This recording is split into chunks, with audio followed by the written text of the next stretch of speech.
Bonjour Isabelle Carré. Bonjour. Nous vous recevons à la Galerne pour la parution du roman Le Jeu des Scies et également pour votre premier album jeunesse, La mer dans son jardin, 2 livres parus aux éditions Grasset. Première question Isabelle Carré, je voulais savoir quand et comment vous étiez venue à l'écriture, parce qu'il y a maintenant 3 romans et un album jeunesse et des romans de belle qualité. Quand c'est arrivé tout ça? Quand ça s'est décidé?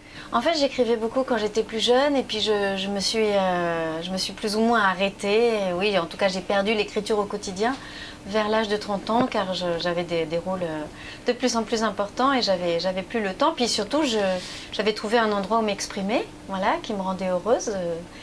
Jouer me rend toujours heureuse, j'ai pas du tout l'intention d'arrêter.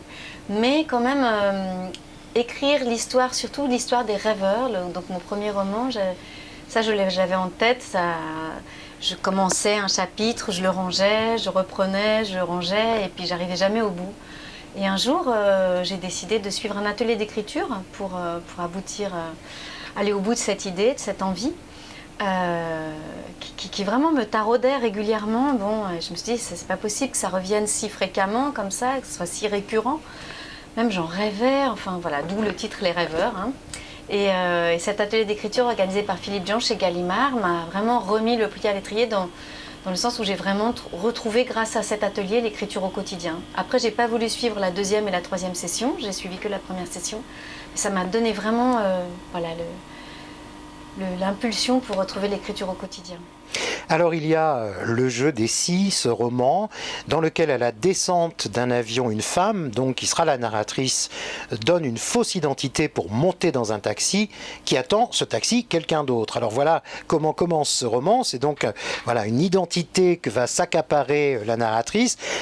Évidemment, on a dû déjà vous poser la question, je vous la repose à nouveau pour cette vidéo. Est-ce que c'est une idée qui vous a déjà traversé l'esprit? C'est une idée que j'ai eue il y a 20 ans quand j'étais sur un tournage. J'étais en train de tourner l'avion de Cédric Kahn avec Vincent Lindon. Et tout se faisait dans des studios à Cologne.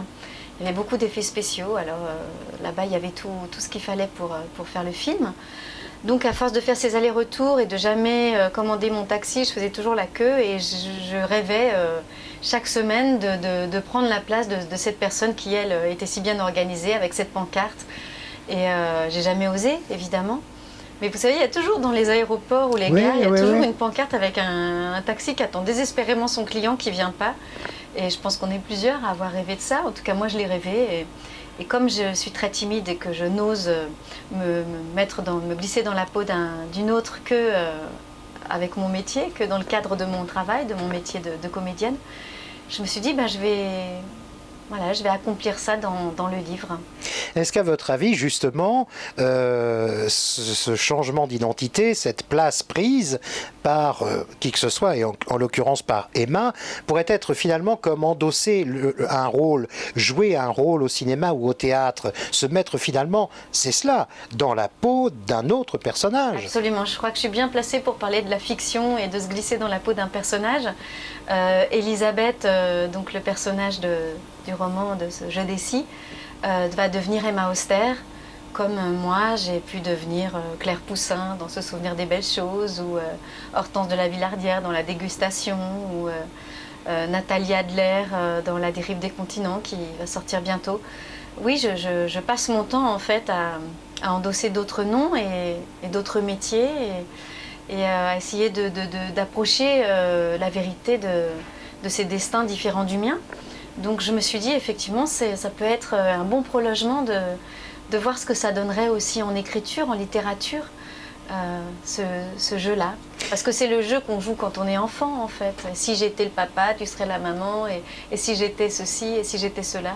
Et finalement, j'ai pas grandi, je suis restée dans ces jeux-là, moi aussi, avec mon travail, avec mon métier, au point que quand je suis avec mes enfants, je suis obligée de leur dire « Maman part travailler », parce que si je leur dis « Je pars jouer », mais pourquoi tu joues pas avec moi? Alors, justement, à chaque fois, dans un rôle, j'imagine, hein, alors c'est sûrement ce qui arrive également à votre personnage dans le roman, il faut imaginer, il y a quoi? Il y a imaginer la femme que l'on remplace, qui elle est, quelle est sa vie, Et puis alors peut-être aussi, il faut se poser à un moment la question de comment la jouer. Et c'est valable une nouvelle fois, c'est un parallèle avec votre métier, le cinéma, le théâtre, c'est que cette question revient, comment est-ce que je vais jouer pour approcher au plus près de la vérité ce personnage?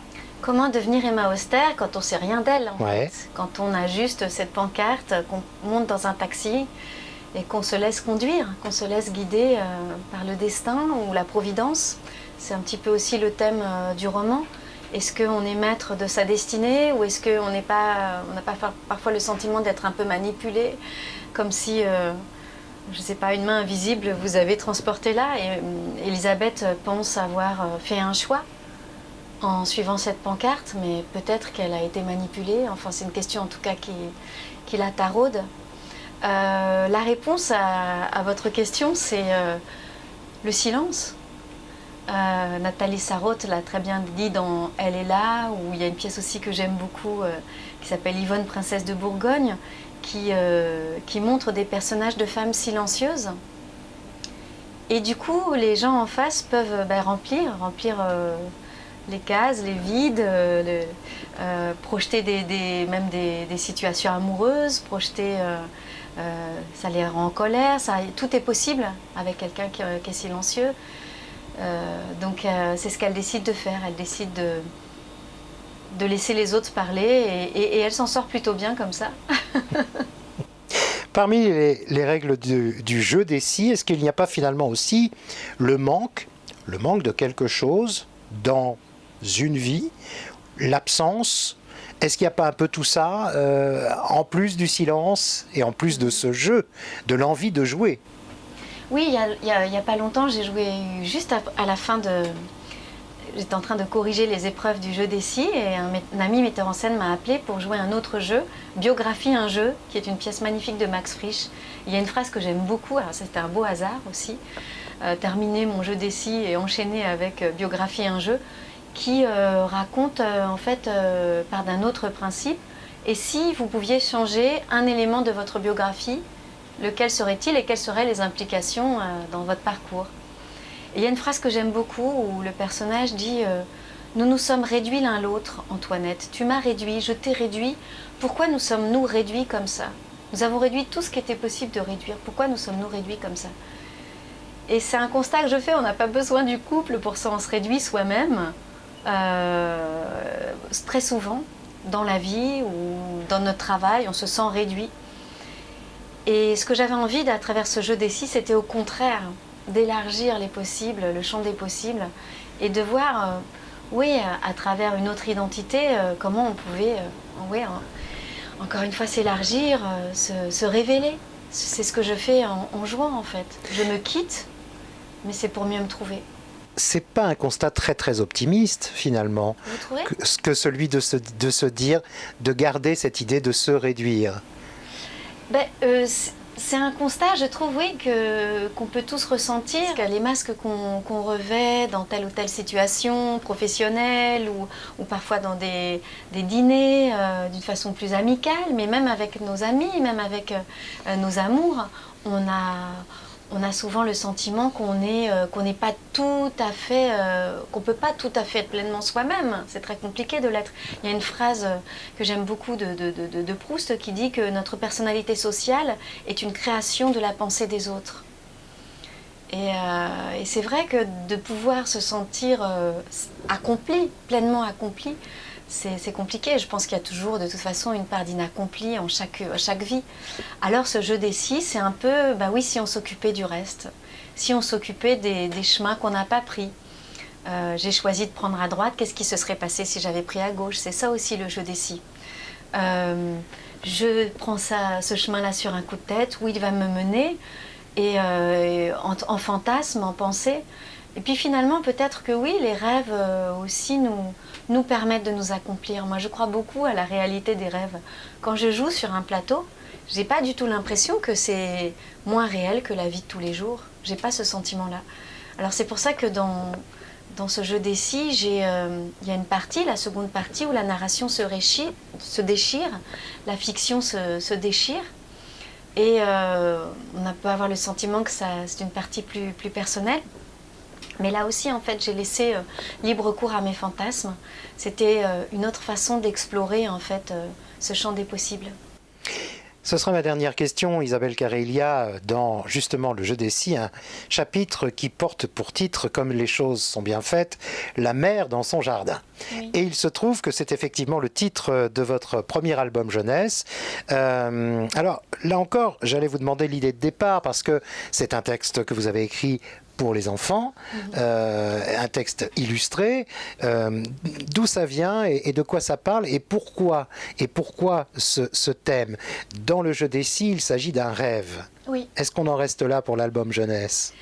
Alors c'est vraiment un rêve en fait que je faisais quand j'étais plus jeune. C'est un rêve personnel que je faisais quand j'étais plus jeune et que j'ai transformé pour en faire une histoire pour cet album jeunesse qui est magnifiquement illustré par Kasia Denisevic.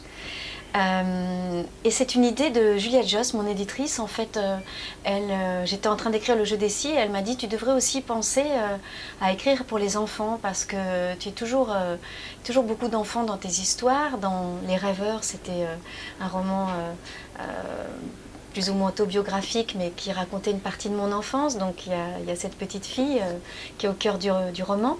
Il y avait Ziad dans le deuxième. Dans le deuxième, effectivement, ce petit Ziad qui voit l'ascenseur monter et son père s'envoler dans les étages et qui découvre qu'en fait il va chez la voisine du 5e qui est sa maîtresse.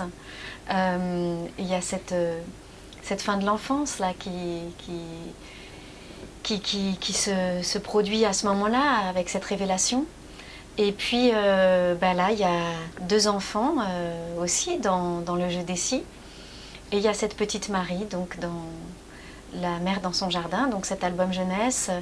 Et j'étais en train d'écrire le jeu des scies, et puis tout à coup, j'étais en train de travailler sur ce rêve, et je me suis dit, mais c'est un rêve au fond qui pourrait absolument être adapté, alors très adapté, hein, c'est pas du tout la même histoire, mais voilà, qui a été adapté pour les enfants et qui raconte comment on peut dompter ses peurs, la peur de l'inconnu. C'est une petite fille qui a 10 ans, qui va déménager, qui habite à Pantin, en banlieue, et qui va habiter au bord de la mer. Alors c'est super, même si la mer est un petit peu loin, elle la voit comme une petite bande bleue très très loin à sa fenêtre. Est-ce qu'on va aller la voir un jour? Oui, bientôt, bientôt, disent les adultes, et les promesses des adultes sont toujours longues à venir, à être tenues. Donc elle attend. Alors il y a ce déménagement où elle va se faire de nouveaux amis. Est-ce que ça va marcher dans la nouvelle école? Il y a sa mère qui est enceinte aussi, qu'elle va être sa nouvelle place. Et puis il y a la mère qu'elle finit par découvrir, elle finit quand même par aller la voir. Et là aussi, voilà, pour la première fois de sa vie, la mère, qu'est-ce qu'il y a sous l'eau? Là aussi, c'est l'inconnu, comme le ventre, qu'est-ce qu'il y a dans le ventre, ce bébé là qu'on ne connaît pas encore. Et puis qu'est-ce qu'il y a sous l'eau? Il y a peut-être des algues aux formes bizarres, des animaux qui ressemblent à des monstres, poissons, etc. On ne sait pas. On ne sait pas. Donc elle a un petit peu peur de tout, cette petite fille. Et petit à petit, son monde, c'est la seule chose que j'ai demandé à Kasia Denisevic, l'illustratrice, c'est qu'il y ait très peu de couleurs et que petit à petit, les couleurs arrivent au fur et à mesure. Et à la fin, c'est évidemment très coloré. Voilà, et on découvre pourquoi dans l'album. Merci Isabelle Carré. Merci. Et merci d'être venue me chercher à la gare, non pas avec une pancarte avec marqué Emma Auster, mais avec le livre. Voilà, je préfère toujours, pour recevoir nos auteurs, le livre à la pancarte. Oui, mais alors par rapport à l'histoire du livre, c'était très joli, voilà. C'était très émouvant pour moi. Moi qui ai rêvé qu'on vienne me chercher avec une pancarte Emma Auster, voilà que vous me cherchez avec le livre. Oui, non, je n'ai pas poussé le vice jusque-là. Merci Isabelle Carré. Merci.